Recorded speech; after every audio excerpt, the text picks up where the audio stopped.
You really can't, as I've been saying, Durham is certainly smart enough to know this as well, that you can't separate the handling of the Clinton scandals from the handling of the investigation of Trump. They go hand in hand.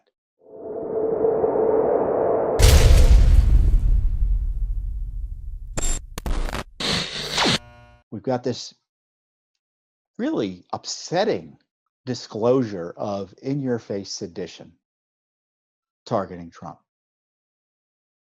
And this FBI has been sitting on this for years.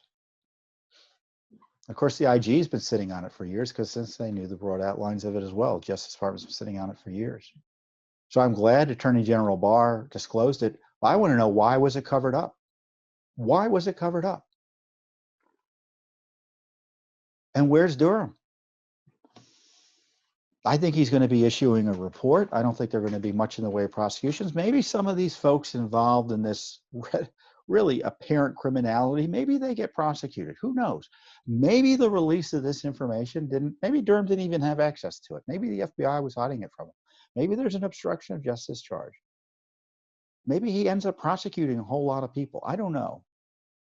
I'm not confident it's going to happen, but who knows? Maybe something better will happen. But they're very clearly concerned about a report. How do I know that? Because the New York Times had a story that Durham allegedly issued grand jury subpoenas related to the Clinton Foundation and had been asking people and investigators about the handling of the Clinton Foundation. Now, you may recall that Andrew McCabe was thrown out of the FBI and almost indicted, and should have been indicted, for lying about the Clinton Foundation investigation. In fact, he said he didn't leak information about it when in fact he did.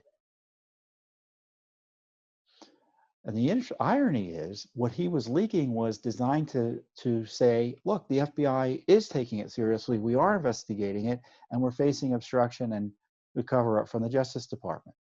Because the Justice Department under Obama wanted to shut it down. So my guess is that Durham is looking into how all of that was handled, because you really can't, as I've been saying, Durham is certainly smart enough to know this as well, that you can't separate the handling of the Clinton scandals from the handling of the investigation of Trump. They go hand in hand. How do they go hand in hand? Well, A, the same people were doing the same investigation. When Strzok was doing Clinton emails, for instance, while doing Russia. And we know how all that turned out. So does this mean that Durham is doing a Clinton Foundation investigation, is going to prosecute people? Unlikely. But what the left is trying to do is highlight that he was even asking those questions, which we're all supposed to be outraged by. I'm happy that someone started following up a little bit on Judicial Watch's disclosures about the Clinton Foundation scandals, all of which occurred, or much of which occurred, because of Judicial Watch's Freedom of Information Act litigation and investigations. You may remember Peter Schweitzer had a big book talking about the Clinton pay-to-play that was based in significant measure on documents Judicial Watch was able to uncover. And then, of course, Judicial Watch separately uncovered that, what what Schweitzer had highlighted was that Bill was making tens of millions of dollars in speaking fees from all sorts of people, including foreign governments, while Hillary Clinton was Secretary of State. And few, if any, of the requests for deals were rejected by the ethics office of the State Department, which was contrary, frankly, to the promises that Hillary Clinton made. And on top of that, then we found, Judicial Watch did on its own, that if you were a Clinton Foundation donor, you had an in with the State Department, and the Clinton Foundation would lobby the State Department on your behalf for special favors and meetings and such. All of which would be potentially criminal. So I don't know, is Durham investigating that? I don't know. But my guess is they think it's going to be in the report that there was an effort to suppress the Clinton Foundation investigation. And so they're trying to controversialize that, because the New York Times doesn't write stories like that without it being part of a narrative. And the narrative is to make sure that A, Trump isn't elected. So any information that comes out has to be construed in a light making it look like there was some impropriety in even asking the questions. That's why the left is calling for an investigation of the Durham investigation. So I want to, again, I want to take credit for Judicial Watch here, because a lot of what's going on would never have happened but for Judicial Watch. We keep the issues going. We get the documents out. We're forcing the Justice Department's hand.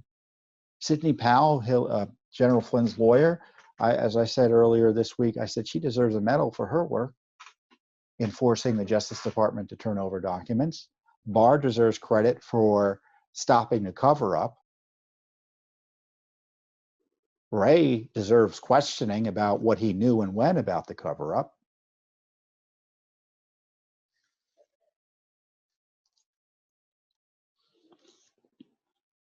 I mean, just think of what Judicial Watch found in the last few weeks. Mueller may have lied to Congress about his interest in the FBI job. All those phones being wiped, you saw that they were joking about it in the special counsel's office.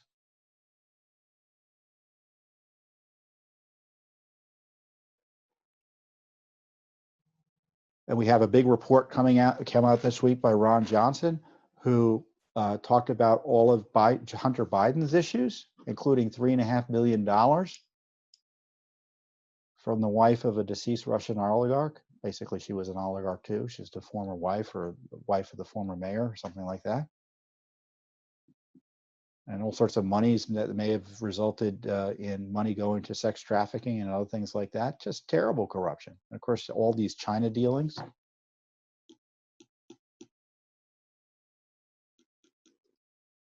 But what Johnson did was he published the flight logs, the flight information based on Secret Service records in this big report. Well, Judicial Watch had published that 3 months ago. So here you have Congress actually reporting on information Judicial Watch already reported on.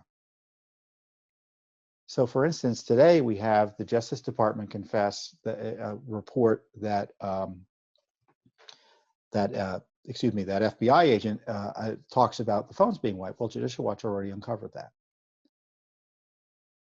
I mean, we don't, I want the accountability, I want the documents to come out, but Judicial Watch, the documents should just come out anyway. But disclosures isn't enough for justice here. I think you agree. That if there's evidence of criminality, we need prosecutions. Now, what Judicial Watch is doing, obviously, we can't prosecute anyone. But by educating Americans about what took place, who knows, maybe it might lead to prosecutions that otherwise would never have happened. But certainly it's leading to accountability that would never have happened. And I know you say, well, what is the accountability? You know, Hillary Clinton, all this, and she got away with that. Well, you know, the fact is Hillary Clinton isn't president of the United States. And if the American people were a grand jury, they certainly sat on Election Day in 2016 and kind of indicted Hillary Clinton, didn't they? For her corruption. And we didn't do that to cause an election result, but that was the consequence of these disclosures. So sometimes there's rough justice, but we obviously want a more perfect justice through prosecutions where appropriate. And it's not, and I don't want to prosecute someone just to harass them because that's the Mueller way. But I want a prosecution that is reassuring that the I's have been dotted, the T's have been crossed, and has been diligent, and that the folks who are the targets or maybe the potential targets have been questioned appropriately. And I'm not getting that from the Durham investigation. Maybe there's all this grand jury material, grand jury testimony going on in secret, but I don't see it happening. For instance, there are agents, supposedly former officials, according to the New York Times, who refused to cooperate with Durham. Well, what's been the response to that lack of cooperation? Were they hauled before a grand jury? Did they take the fifth? And if they refused to answer without taking the fifth, were they held in contempt? I don't know. And I don't know when we're going to know, which is troubling. And in the meantime, Judicial Watch is going to keep on keeping on, doing our investigations, doing our litigation, and really, frankly, just trying to save the country from the coup cabal that's yet to be held fully accountable. Thanks for tuning in. Be sure to subscribe to our YouTube channel to catch all the latest news from Judicial Watch.